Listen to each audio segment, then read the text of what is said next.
Hello everyone, তো তোমরা সবাই কেমন আছো? আজকে আমাদের ফ্লাওয়ার সিরিজের পার্ট 2। আগের ক্লাসটা অবশ্যই দেখো। দেখো আজকে আমরা যেটা করব সেটা হলো কিছু ইউনিক স্টাইল।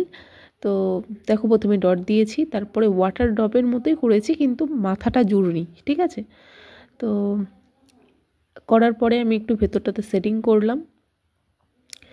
তো তোমরাও ভালো করে প্র্যাকটিস করো, এবং তোমরা যদি এগুলো প্র্যাকটিস করো তোমরা নিজে থেকেও নতুন নতুন ডিজাইন তৈরি করতে পারবে।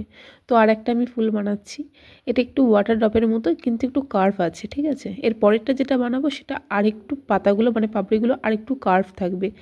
কলকার ক্ষেত্রে তুমি যতটা কাজের মধ্যে কার্ভনেস আনতে পারবে ততটাই কিন্তু কাজটা ভালো হবে, ঠিক আছে?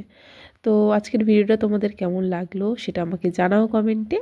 এছাড়া তোমরা অবশ্যই কিছু শিখতে পারছো কিনা সেটা কিন্তু আমাকে জানাতে ভুলো না। আর কলকার ভিডিও আরও চাও কিনা সেটাও আমাকে জানিও। তো দেখা হচ্ছে ভিডিওতে। ভিডিওতে কিন্তু পার্ট 3-তে আমরা গোলাপ কিভাবে বানাতে হয় সেটা শিখব। তো আজকের মতো বাই।